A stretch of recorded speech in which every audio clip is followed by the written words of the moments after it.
bringing you all the latest Nottoway County high school and Bearcat sports each week. 10, 15, 20, 25, 30, 35, 40, 45. Starring Erin Sorensen and John Dykstra on the Maryville Forum Sports Podcast. He ran it back 109 yards. They're not going to keep him off the field. Coming to you from the campus of Northwest Missouri State University. Welcome back to another edition of the Maryville Forum Sports Podcast. As always, I'm one of your co-hosts, Erin Sorensen. I'm here with John Dykstra today, and I'm going to kind of just get the ball rolling right off the bat here and kick it off with my athlete of the week. That comes from the tennis courts, actually, a big weekend for them. They were in Rome, Georgia for the ITA Cup, and Franco Oliva placed third, defeating a guy from Bluefield State College, and this was the highest finish at the ITA Cup in Mark Rosewell's history here at Northwest. So a big week for them. John, how much does this kind of give them motivation and, you know, kind of put the tennis team on the map, as they've had a lot of very talented players, but definitely an exciting win for them? Yeah, I know Coach Mark Rosewell last week was just excited that Franco kind of became that underdog story and won the ITA Regional Cup to advance to this. They haven't had anybody advance in a while. And then to win his first round matchup, he fell to the top seed in the second round, obviously, but then was able to come back and take third. It's a great start to the fall season for Franco and for the rest of the team. It definitely helps when your number 3 player can perform like that on a big stage. The crazy thing is, as amazing as what Franco did this weekend, the excitement just kind of kept rolling for Northwest fans, and kind of one of the main stories of the weekend was the homecoming showdown with Northwest and UNK. Yeah, Franco obviously picked up his third-place victory in the morning yesterday, and it just transitioned into the afternoon, and the winning kept coming with the football team taking on Nebraska Kearney. They just got off to a really hot start in that game and got 21 points in the first quarter for a 21-0 lead, and were kind of able to coast into the gate with that. Defensively, they were very good. They did give up two rushing touchdowns that ended the streak of 2 years since they'd given up a rushing touchdown. After the game, Coach Rich Wright said, "We knew this was going to happen eventually. It was just a matter of time. You can't keep something like that up forever." So he said we'll start a new streak next week. But just a really impressive win for them. That moves the Bearcats in the sole possession of first place in the MIAA, which is always a good thing to have at this point in the season. Yeah, and that's one of those things, to be on top again, especially with some of the adversity that they face, which I think to these guys at this point right now, they're not worried about, any of that, but it's very reassuring to see. And I just want to talk about one thing that we kind of talked about. The theme with this team is kind of getting out and striking first. And we talked about when they were away at Pitt State about taking the crowd out of the game early. How about putting the crowd into the game early? And the Bearcats really kind of did that right out of the gate with a 26-yard pass from Braden Wright to Marcus Andrews, the tight end. Actually, I was reading here, it's only his second career touchdown, so that's pretty exciting for the big fella to get that touchdown and get the game rolling. Yeah, Marcus has kind of been a tight end in their system for a while now, but last year, obviously, Clayton Wilson was the number 1 tight end. This year, Marcus is the number 1 tight end, but it feels like when Chase White gets in there, he's that receiving threat. But it was a really nice catch by Marcus, or set up by a 50-yard throw on 3rd and 20 to Sean Bain to set it up, and then Marcus was able to finish it off. They got another touchdown fairly quick, and then the trick play with LaTroy Harper, who is just continuing to impress every week, actually got a double pass and then threw it deep to Brody McMahon for a 21-0 lead there in the first quarter. So just a great start for the Bearcats. And the defense held on. The defense was on the field a lot that game, more than they would like to be. And Braden Wright talked about it after the game. He said it felt like a loss because he wanted his offense to perform better after that first half, but they couldn't find their rhythm against a really good Nebraska Kearney team. This isn't normal years Nebraska Kearney team, or where they were picked 10th in the league to begin the year, and they came into this game tied for 3rd. Now they're 4th with the loss. Nebraska Kearney is a very quality team, and it was just good to see the Bearcats get a win. And it's really exciting. We've talked about it a lot, and I hate to kind of beat the same drum, but the ability for this team, and we kind of talk about spoofhounds in the same way, to have so much talent around the ball that one or two guys don't necessarily have to do a ton or rack up so many yards, go over 100 yards, because there is so much talent and speed almost every direction you look. So to be able to spread the ball like that, and especially when you have a reliable defense, like you talked about the defense being on the field a little bit, it kind of puts a little assurance probably in the back of the freshman quarterback's mind that, yes, I need to get out here and work hard, but my defense also has my back. Yeah, and they spread it all over the place. I mean, they had their leading receiver was Cody Massey, and he's a guy who's been starting all year, but Sean Bain, Alec Tatum, even LaTroy Harper tend to get more of the accolades, but it's the second straight week he had a long completion to him, and he just had a really good game, and that carries over to the defense too. My athlete of the week this week is Trent Nally, who's a former spoofhound, but he's a Bearcat safety, and he's kind of gone through some transition this year because went into the year as a primary backup behind Jacob Gassman and Jack Richards, and then Jacob Gassman gets hurt. Trent kind of splitting those starting reps there for a while, and then they shift the defense around and move Anthony Lane back there, so he goes back into that backup role. But it's just a testament to staying ready, because once Nebraska Kearney had to pass late in that game, Rich put him in as the nickel back, and he comes away with 2 interceptions to really seal the victory at the end there. One set up a Parker Sampson field goal, who Parker had a big bounce-back week as well. After going 1 for 3 last week, you have some concerns about kicking there, and then he comes through and nails 2 clutch field goals in the fourth quarter to really seal that win. So just all facets really performed well, with the offense maybe being the most concerning. But anytime you get 27 points, you trust this Bearcat defense to really finish the job. Braden talked about being a perfectionist afterwards, so you would like to be able to be perfect and keep scoring the whole game, but as long as you can get over 20, I feel pretty comfortable with the way this defense is playing right now. And yeah, this defense has been more than successful, and kind of how you talked about with injuries, it's one of those things they always say, stay ready so you don't have to get ready. And I think that's a mentality that Coach Wright has really put into his team, and all these guys know that obviously nobody wants injuries, but somebody's got to step up when it happens. And unfortunately, this team has seen injuries, but this team has also seen guys that continue to step up and fill those shoes. And just as a note that I also wanted to know, every homecoming they give out the Don Black Award, which is basically the MVP of the homecoming game, and Jack Richards actually won that this year. He had 12 tackles. John, what did you see from Jack just kind of stepping up and getting the job done? Well, I gave Trent Nally my player of the week this week because I didn't want to double up on Jack, because I definitely voted for him for the Don Black Award because he was just all over the field. Earlier this week, Rich talked about how there's usually a safety that's unblocked in the when you're doing the triple option. It's up to them to make plays.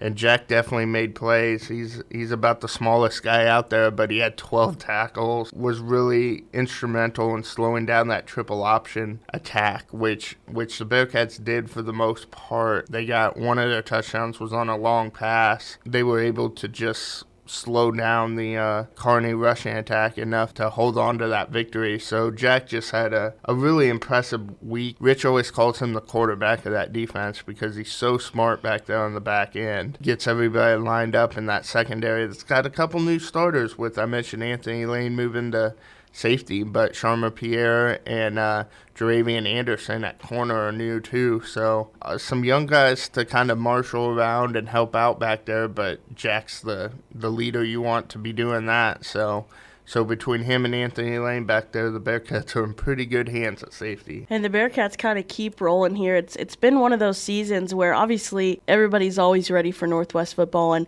they've seen a lot of adversity, as we've mentioned, but the ball just kind of keeps rolling for them. Next weekend they're away. They're at Lindenwood. That kickoff's at 1 o'clock. John, what do we look to see from that game? Well, Lindenwood is leaving the conference now after this year, and I think part of the reason is because Northwest has really handed it to them, and other teams have too. So maybe one more for the road for Lindenwood before they depart. They've been struggling as of late, and I see Northwest kind of cruising in that game. We're working our way towards that big Fort Hays State game coming up, so we'll see how that, and as just a fan of the MIAA, that'll be the game of the week next week, I think, is actually Fort Hays at Nebraska Kearney. I could see the Bearcat lead in the MIAA opening up a little bit more if Kearney can get the job done, because they were that impressive in Maryville. I think they could possibly beat Fort Hays if they're clicking on all cylinders. So we'll see how that one goes next week as well. And talking about being a fan of the MIAA,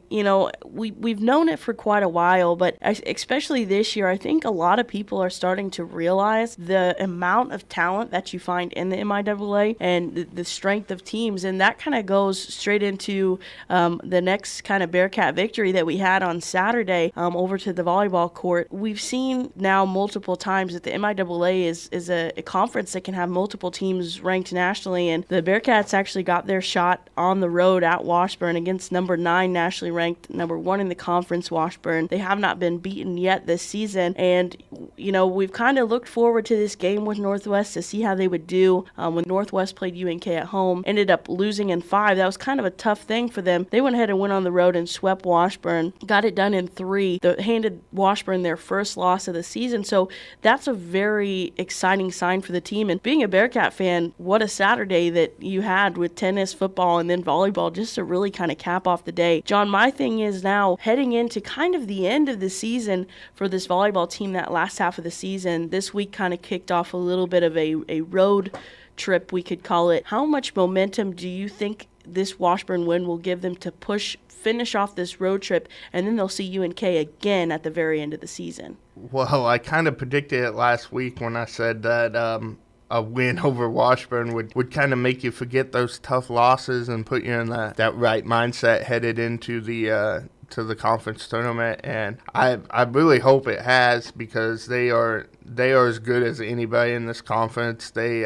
obviously taking Central Oklahoma and UNK to 5 is a great accomplishment, but now to just show that you can finish off a team and to do it in straight sets against Washburn, that's pretty incredible at this point in the season. They seem to be firing on all cylinders, and those are definitely the 4 elite teams in the MIAA. I don't think there's any doubt about that now. So just having that confidence and knowing that you belong, which I think this team had that confidence anyway, but just to see it manifest itself on the court is always a good thing. So just an amazing day for Bearcat volleyball to cap a pretty amazing day for all of Bearcat sports. And it really was. And when you kind of talked about being a fan of the MIAA, that kind of goes all the way around with every sport. And you talked about how next week there's a pretty big football game. Next week there's also quite a big game in the MIAA volleyball scene. Washburn is actually going to play University of Nebraska Kearney. And those are those two kind of elusive top 2 teams in the conference. They've been back and forth in national standings. University of Nebraska Kearney has been 1, and then they dropped down to 4. Washburn was at that number 9 spot. We'll see what happens when they come out again this week. So right now in the MIAA, Washburn and Kearney are tied at first, and then UCO and Northwest are tied right there at that 3 and 4 spot. So your top 4 teams, it's all up for grabs. It's all right there. And I think, like you said, we have started to finally see this team kind of gain even more confidence, and maybe not just confidence, but believe they can hang in there with these teams and believe that they're no different. And it's one of those things we've seen help come through the entire lineup rather than relying on a couple of key players. Yeah, and Kearney will be looking for some revenge in that game for sure. That's after they knocked them from number 1 in the country earlier this season. So that should be exciting. We'll see if Washburn can kind of continue its magic against Kearney. Some teams just match up well with other teams. Amy Worth says it every time. Every time they play Central Missouri, I feel like Amy tells us we just match up well with them. We're confident against them and stuff like that. So maybe it's the same way with Washburn and Kearney. I haven't seen those 2 teams play each other, obviously. So we will follow that this week. Just an exciting time for volleyball across the board. It is, and there's a lot of weight on that game, and two fantastic teams. Debatably, Kearney has the best setter in the conference. Probably she could be one of the best setters in D2. Very, very athletic, very talented. Leads the team in a way that you kind of want a captain to be out there and lead them. So there's a lot of weight coming up these next few weeks for MIAA teams to kind of find out where they're going to sit heading into the tournament, and that kind of keeps rolling with Northwest. They kind of keep going on the road on Tuesday. They will go to Missouri Western, and first time Bearcats saw them at home, swept them in 3, but they've lost a few girls, but they're a team that you don't really want to mess around with, especially at Mo West. It seems there's an atmosphere there, and it's hard to explain. It's a tough gym to play in. They swept them, but it wasn't a super lopsided sweep. Mo West is a tough team. Shelby Taylor's one of their hitters. I know she played very well in the last game. So they have some talent over there, and you don't want to take them lightly for sure, especially with the possibility of coming off this big win. I don't think this team will do this because it's a veteran team, but you don't want to get too high and then overlook somebody. So important just to put together another really strong performance and show that not that anybody would think it's a fluke, but just prove that you are who you just showed that you can be. So just a big week to kind of keep it rolling for the Bearcats. Yeah, and like you said, you don't really want to get too high, and I think having this group of 4 seniors on that team will help them stay level, but that kind of rolls us into the end of the week. On Friday, Northwest will play Lindenwood. That's at Lindenwood. And then on Saturday, they will see Central Missouri again. They played Central Missouri already. They scrimmaged them before the season as well, so they know this team very, very well. But that's one thing Maddie said about Central Missouri, Maddie Bruder, when we had her on one week. She said UCM is a team that doesn't get too high and they don't ever get too low. So you kind of just have to be prepared and stay focused because, like you said, even though it's a great big win, these are still teams that you don't want to mess around with at all, especially UCM with kind of probably one of the most veteran coaches in the MIAA with Flip Pointek. Very, very smart coach, and he always seems to make things happen. So the challenges just keep continuing for this team. Yeah, I talked about those 4 elite teams in the MIAA. Well, if you're saying there's only 4 elite teams, then Central's kind of in a tier by themselves there underneath, and they are very talented. They can come up and beat any of those teams, feels like. That'll be the biggest game of the week and the one that they need to be locked in on for sure. Yeah, and like you said, I just want to touch on that, is being locked in is very important because UCM, like you said, they're one of those teams, if you don't go in ready to play, they will take full advantage of that, and they will make sure that they capitalize. But really, and like we've said, a fantastic week if you're a Bearcat fan this week. But let's kind of switch gears here, and let's head over to some spoofhound sports because spoofhound football kind of kept the ball rolling. Spoofhound football locked up the MEC title, Last year, they won state, they did all that, but they actually weren't conference champions. This year, they made sure that they got that championship, which is always their first goal of the season. You get 3 shots at championships. You get the conference, the district, and state. So they got that first one out of the way in pretty dominating fashion against Savannah.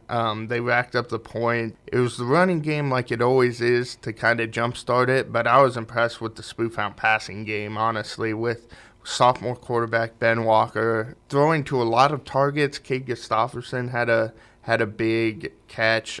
Eli Dallas had a really long catch, actually, in a screen pass, but it was just well set up and well timed by Walker. Tate Oglesby, it was really impressive. It helps when you probably have the best running game in the state, but you can also follow that with an all-state receiver, and Tate, he won't have the numbers that some other receivers do because of the offense they play in, but I would have a hard time finding any receiver that makes more impressive catches or makes more consistent catches than Tate does.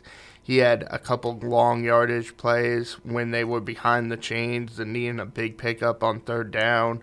He had a sliding catch. He jumped over a guy and caught it in the rain for a touchdown at one point for, I think it was a 14-yard touchdown. He was just super impressive in that game, and the team as a whole was impressive against Savannah, who came into the game 5-0 in the MEC, and they were hyped for a chance at the Spoofhounds to try to take that conference title.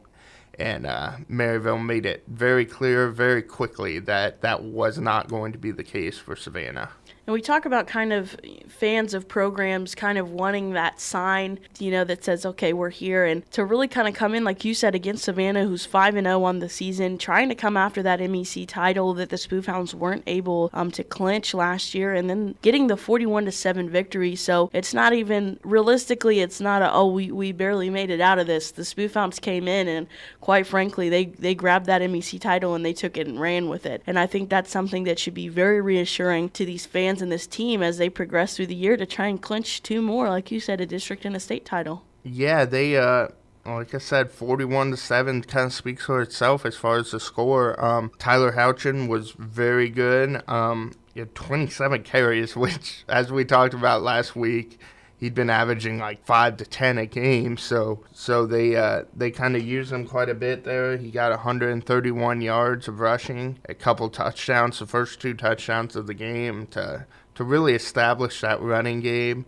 And then, like I said, Tate was great on the outside, and their defense really slowed down that option attack. It's a spread option that Savannah has, and they really shut that down. They forced 4 fumbles, just dominated a Savannah team that nobody in the MEC could really hang with before this, but they proved that they were definitely the elite team on the field that night, and they'll probably get another shot at Savannah, though, because the district this year, it's not the strongest district we've seen for the Spoofhounds. They will pretty much clinch as them the top seed in that as well. And Savannah will likely be the 2 seed. They have a game this week against St. Pius X, which will be a big game for them to clinch that 2 seed. The winner of that game will likely get it. They would likely play again in the 2-3 matchup in the district. So just a lot of stuff happening at high school football there. Towards the end of the game, too, a scary moment for Spoofhound fans is All-State running back Eli Dallas did go down with what looked like a knee injury. We haven't really gotten any more information on that yet. I'll talk to Coach Webb later today. Definitely no guarantees that he's going to want to talk about injuries, though. But going into the rest of the season and a possible playoff run, the health of Eli is going to be a big deal. He was on crutches immediately after, but then kind of limped through the handshake line, actually led the team through that handshake line. And then when they went to go get the Highway 71 trophy and celebrate, he hopped on the back of one of his offensive linemen and they carried him to it. So Eli's health is going to be a big deal coming down the stretch. But next week with the season-ending game against Lafayette, and then they'll have a couple easier games in the beginning of district play as playoffs start, a couple games that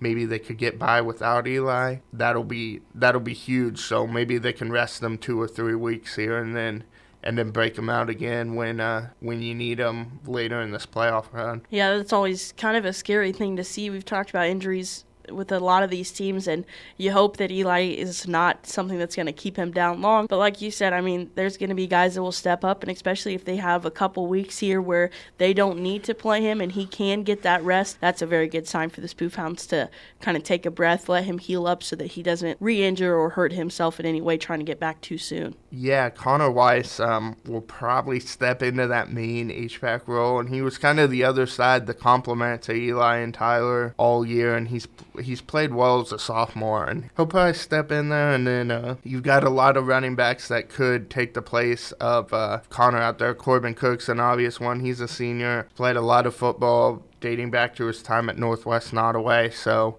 Corbin could step in there. Tyler McGarry, who's a starting middle linebacker, could see some more time on the offensive side of the ball. Quite a few guys. Aiden Colin has kind of played a lot in almost mop-up duty, you'd say, but he's been very good in those chances, so maybe he'll get some chances with the first string here. They've got some options back there, but obviously when the times get tough, you're gonna want your all-state kid back there. So we'll see when we can get Eli back. Hopefully we can keep it rolling next week against the Irish. And we've talked about it week after week, but the Spoofhounds, they are busy all the time with sports. So we've got even more Spoofhound sports to break down. Let's kind of take it over to a team who's had quite a bit of success already this year, a young team in the volleyball team. Yeah, the volleyball team, they keep rolling. They will be playing for a conference title this week. They're undefeated in the conference, and so is St. Pius X. So they will play on Tuesday at Pius for a de facto MEC title match, as it's the last game of the regular season for both teams. So that's going to be a big one.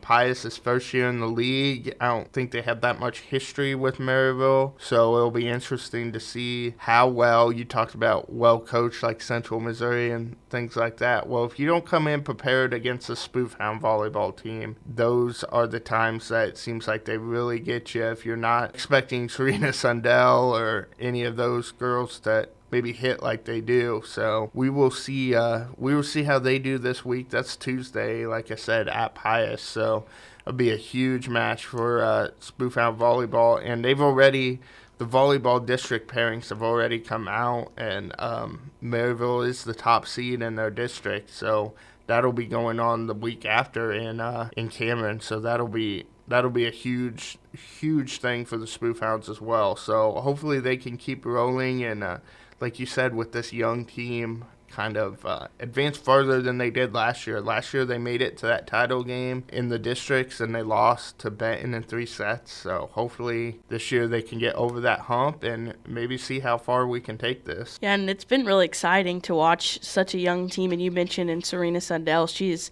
very, very talented as a sophomore. That's exciting to see if you're a Spoofhound fan. Yeah, and we've talked a lot about these Spoofhound teams and how much has been going on, as well as the success that most teams are having. And one of those teams that we've talked about is the softball team. A lot of improvement came this season from them. We saw them do much, much better than we've seen in the past. Their season actually, unfortunately, just wrapped up last week in a bit of a heartbreaker game. But I think the positive to take from that is the improvement that we've seen from this program. The softball season kind of gets going a little faster than the other ones. It gets ended here before the weather gets too bad. But they lost a heartbreaker 10-9 against Lafayette this week in the first round of districts. It was a 4-5 matchup in an absolutely loaded district. They were, like I said, they weren't quite able to get over Lafayette, who 10-run them earlier this year. So that improvement you talked about was really evident in that game.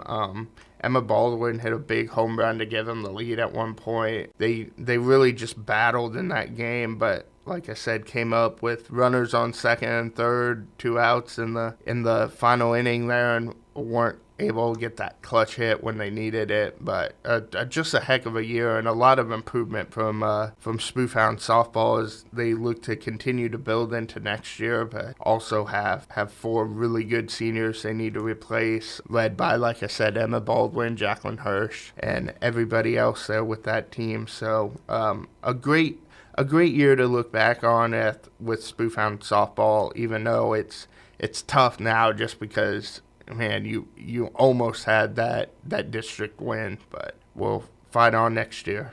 Yeah, and like you said, that's kind of a heartbreaker, but the positives come from the improvement that the team did see throughout the season, and to really kind of hopefully carry that into next season. As you said, it's always hard to fill senior shoes, but, Spoofhounds continue to stay busy, and there's a lot going on, and we're kind of approaching that, like you said, the end of a lot of seasons here in the final stretches. Yeah, it's tennis is another season that wrapped up.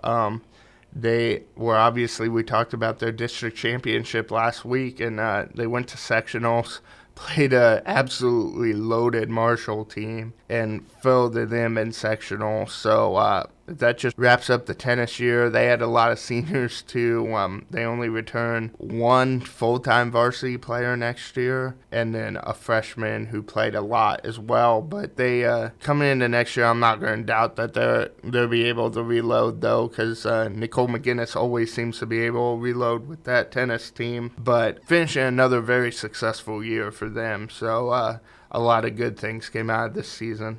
And, as unfortunately as all good seasons have to come to an end, good thing for Spoofhound fans, there's still quite a few going on right now. And one of those is the Spoofhound soccer team. Yeah, soccer clinched at least a share of the MEC title this week. Well, I take that back. They clinched as long as they can beat Lafayette on senior night on Thursday. But they have beaten Lafayette 10-0 in their last game against them. So confidence should be high going into that game. But they did that by beating St. Pius 4-2, which was just a huge win for them on Thursday, and gave them last year St. Pius ended their season in the district championship game, and they're kind of always that power in the conference. So to beat them 4-2, that moves them into a tie for first in the conference with Pius, and that's just a big deal for this team at this point in the season.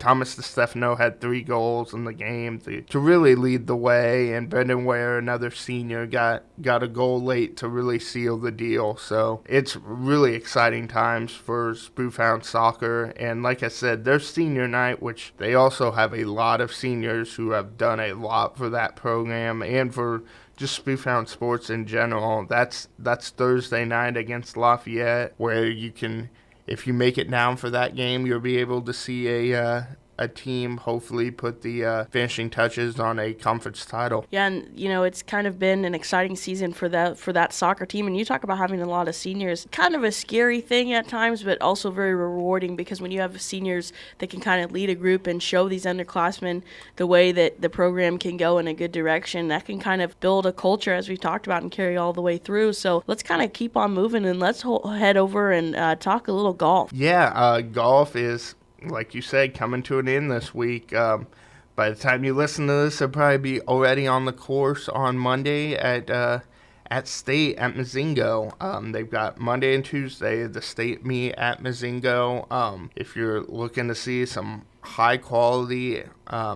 golf out there, it's not a bad idea to go out and just walk the course at Mazingo and check out some of the Spoofhounds and some of the other golfers that'll be competing for a state title this week. So just exciting to see that. The Spoofhounds qualified as a team out of sectional, so they all will be golfing this week. We're just trying to finish as well as you can. This was the goal all year, to get to a home meet for the state title on their own course. So we will see how high they can climb in those team rankings, and individually with Laurel Wickersham and Emily Long, both should be amongst those top 20 or so names in the state. So to have all 5 of them golfing at State is definitely a big deal for that program, and we'll just see how they can do this week. And we talked a little bit about weather this year, kind of holding teams down, and things have kind of cleared up, but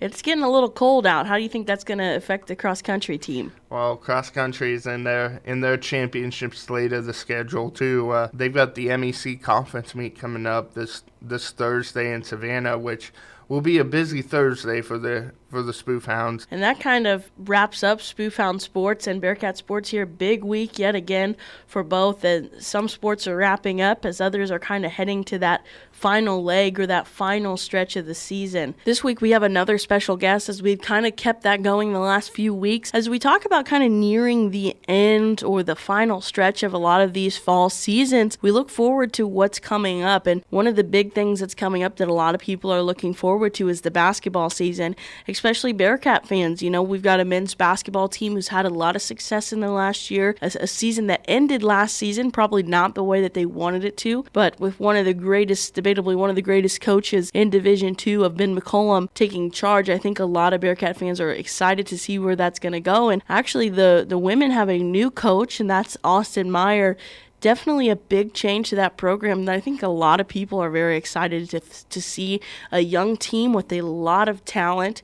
You've still got a couple of those seniors who have been through the program to kind of add that, that knowledge, but a lot of young talent, and really a great team for Austin to get his hands on his first year as the coach. So we were able to catch up with Austin this week and get a little bit of insight with him on what he expects this season, as well as the transition to go from the men's assistant to NWMSU head coach of the women, as well as his newest addition of assistant coach, Adai Houston. He was previously a coach at Southwestern Community College in Creston, Iowa, so a whole new look for this women's basketball team. Back here on the Maryville Forum podcast, John Dykstra, and I'm happy to be joined by the new women's basketball head coach, Austin Meyer. Does that just sound, is that still getting used to women's basketball head coach? Just talk about that a little bit, Austin, if you don't mind. Yeah, still a little bit new, but obviously being here now since April, and a lot of it early was just recruiting, our staff. I'm really proud of our staff and just the amount of work we did through AAU in the summer and getting out on the road, and then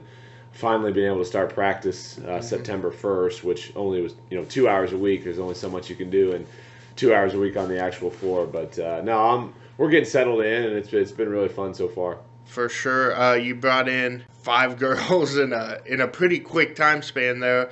You talked about your staff, just how important was getting a die in right away to help you out, and obviously you guys have a history going back to the men's side too. So just how important was he in kind of helping get you into the women's game a little bit? Yeah, he's been huge, from a lot of different things. Obviously his background with guards and playing the point guard position, being a Northwest guy. He did all the academic counseling and all that stuff at the junior college, wore a ton of different hats. And so he's got a lot of experience, obviously having been a head coach. He's just been tremendous. His organizational skills, his ability to relate with our kids as well. And then, little things like you said that I haven't done, coaching women, whether it be a time on a sprint or whatnot. He's been very helpful in those areas. And then Michaela Crawl, our graduate assistant as well, who's done a tremendous job. And she's just been a huge part of our program so far. I mentioned bringing in new players, but you had a lot of returners too, especially a big sophomore class, or freshmen last year, sophomores this year. What kind of buy-in have you seen from them as you've kind of taken over here and as you get ready for the season? Yeah, we felt they're very bought in. From day one, we had our first team meeting, and a lot of it for us is developing that relationship, really wanting them to know that we care about them and we want what's best for them. Obviously, we want to work them extremely hard, and so it's one of those things where we wanted to develop those relationships first, and I think we've done that, and they've done a great job. Like you said, a pretty big sophomore class, so we have some kids that we want to take kind of a leadership role within that class, even though they've only had 1 year of experience. Obviously, our 3 seniors, 2 of them that have been here for a while, and then they've done a great job of setting an example and being leaders as well. So we're just really excited about things moving forward. A lot of the youth on that side was in the backcourt, and you kind of added some veterans to that mix with obviously Erica Schuster and Kendi Eaton. How important was that going into this recruiting process to kind of get some veteran guards to balance out that rotation in the backcourt? Yeah, I think it was big, and we didn't have a junior class at all, so getting 2 kids for that junior class was big for us, and I think just their experience, like you said, one played Division I, one played at junior college. Erica won at a very high level in high school. Kendi won a state championship in high school, and then won at a high level at junior college. So kids with experience that have won before, that know how to work, and those two, they've been 2 of our hardest workers, and we've tried to stress with them as well from a kind of a leadership position. Even though you weren't here last year, you can lead by example in the tone you set in morning workouts, conditioning, or whatever it may be. And they've both done a phenomenal job. I think people can kind of understand how you'd end up with Kendi being a local kid and everything, but the recruiting process, like I said, was a quick one for you guys. So how did Erica kind of end up here? And I think that'd probably be interesting to figure out how a kid from Minnesota and most recently Connecticut can end up in Maryville, Missouri. Yeah, when I first took over, it was trying to figure out what the heck we were doing as far as recruiting and how to locate kids. So it was kind of looking everywhere we could and using different resources, and we found there's a lot of Division I transfers out there, but obviously there's a lot of those that are transferring for a reason, things like that. So we had to make sure we did our research and found the right kid, and we knew after talking to coaches and high school coaches and even coaches at Fairfield that she was a great kid. She worked hard. So we got her in on a visit, and she really enjoyed the culture, the family feel we had. We were a little worried when we had her in without a football game. When we can bring kids in for a football game, the atmosphere sells itself. So when we were bringing kids in April and May, obviously campus is a little quieter.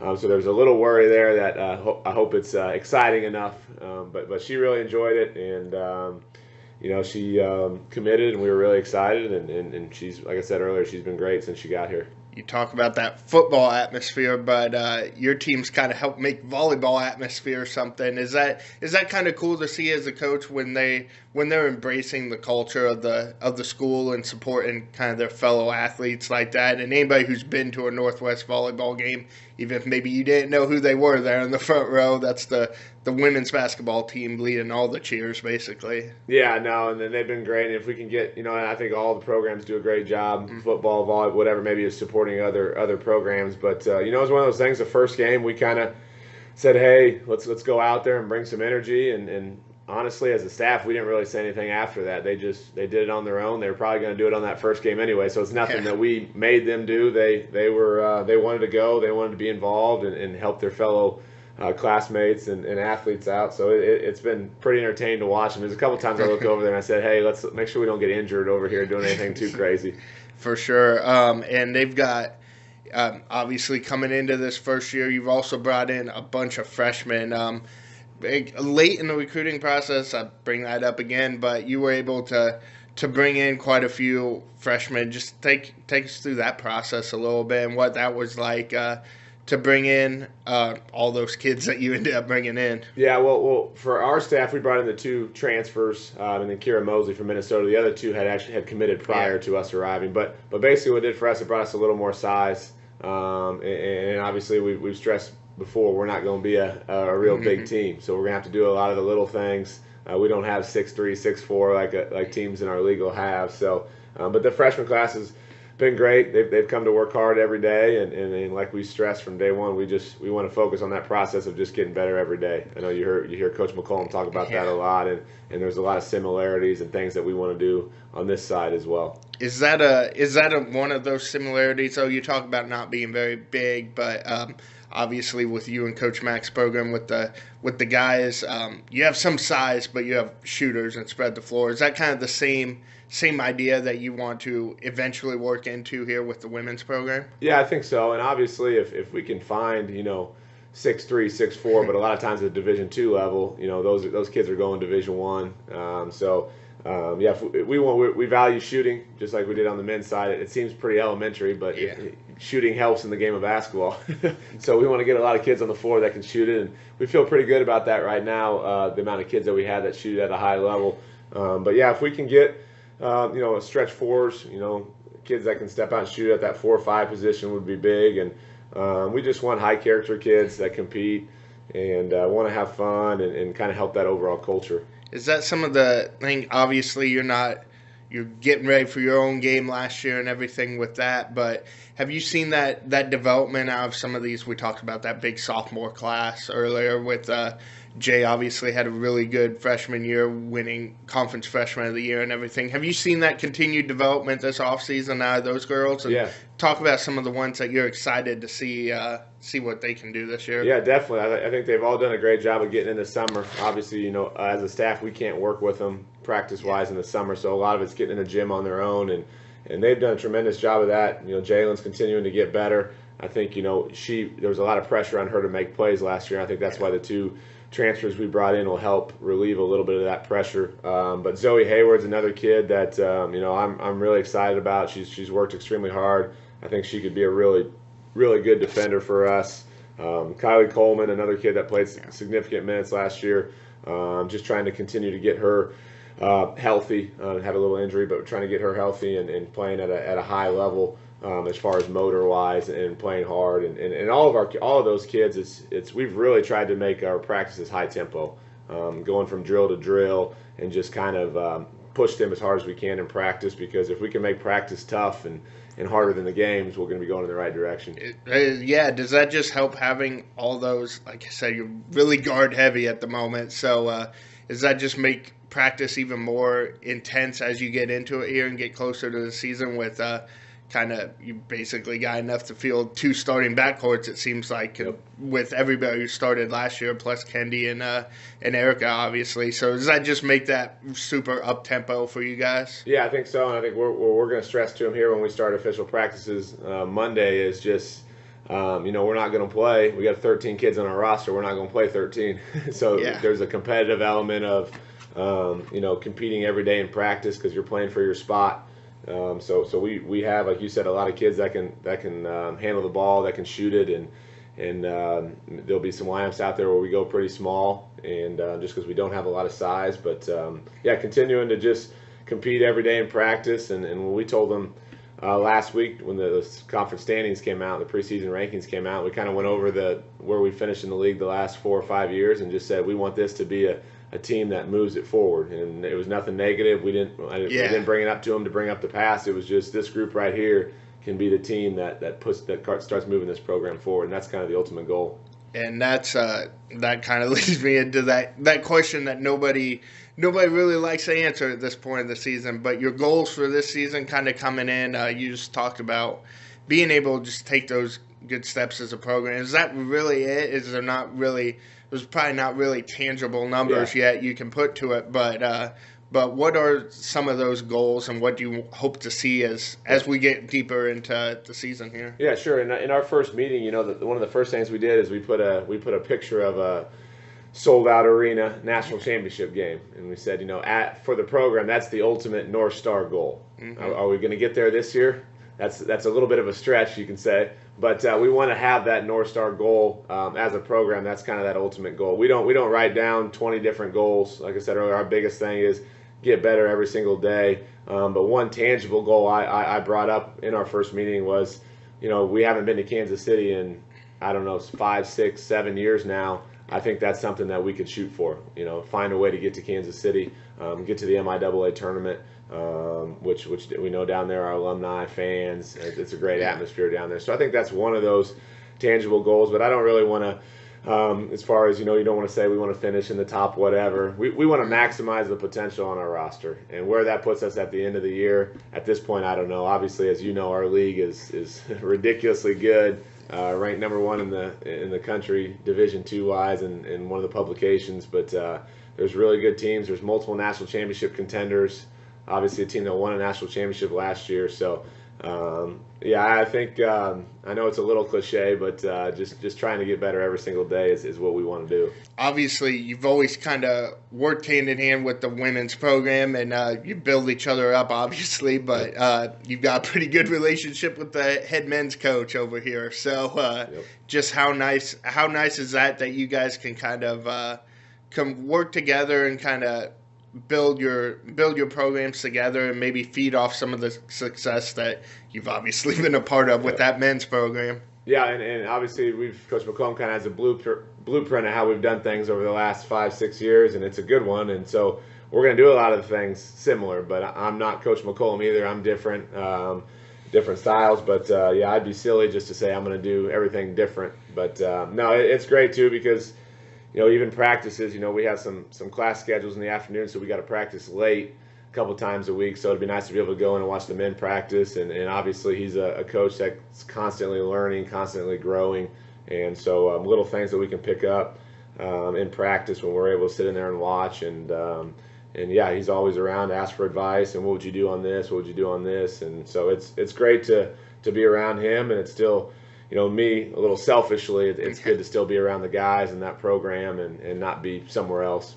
I mean, you're probably past this now with the girls, but did you sense that kind of coming in that at least you've been around the program? They knew you, they knew how the men's program works and everything with that. Was that kind of advantage coming in especially with the returners? Yeah, I think so. And obviously a lot of them are friends with our men's players. And so I'm sure a lot of them said, what's Coach Meyer like? And, I think it just comes down to trying to develop relationships, like I said early on, and help kids out and do what's best for them and try to make them better. It goes beyond that. Just still be on campus and be around everybody that obviously you've been around now for a long time, so how nice is that? Yeah, it's been great. Obviously I'm a guy that played here, coached here, and basically haven't left since my freshman year of college. So it's close to home, close to family, and I love our support, our professors, administration, everybody involved, so I'm really happy to still be here. It made the transition a little bit easier when you're calling over to admissions or whatever. I know who I'm calling and stuff like that. So that's definitely helped. And then like you said, noon balls. Obviously, I'll take our noon ball over anybody's in the country. No, it's fun. It's a lot better than the treadmill. I could play an hour of noon ball before I could do 15 minutes on the treadmill. That treadmill just seems like time stands still. Pretend you've got a national tournament here of noon ball players. Every college in the country is going in. All-time Northwest, take yourself out of it. You're a player coach. You're sixth man. Who are your 5 noon ball players you're taking into that battle? Okay, I'm going to go, since he's played a little bit this year, so he's official. I'm going to go Justin Pitts. Okay. I was thinking about taking out players, but there's a lot of former players. He's graduated now, so he counts. Yeah, I'm going to go Coach McCollum. I'm going to go Andy Peterson, and then I'm going to go Zach Schneider, and then I'm probably going to go small at the 5, a guy that'll pass, screen, and rebound, and I'm going to go Adam Dorrell. There you go. With the long sleeve jacket on. You like bringing that mentality to that physical mentality to the floor. Wins, so there we go. Thanks for joining us, Coach. As we mentioned, you can always keep up with those sports on the MaryvilleDailyForum.com. We will have all those scores, sports, and stories updated as we go, as well as you can kick it here with us every week and hear us kind of break down what happened last week, as well as look ahead into what's coming up next week. So as always, I'm your co-host, Erin Sorensen. I'm here with John Dykstra. It's been another great week of sports for Bearcats and Spoofhounds, and we look to bring you more great news every week. Bringing you all the latest Nottoway County high school and Bearcat sports each week. 10, 15, 20, 25, 30, 35, 40, 45. Starring Erin Sorensen and John Dykstra on the Maryville Forum Sports Podcast. He ran it back 109 yards. They're not going to keep him off the field. Coming to you from the campus of Northwest Missouri State University.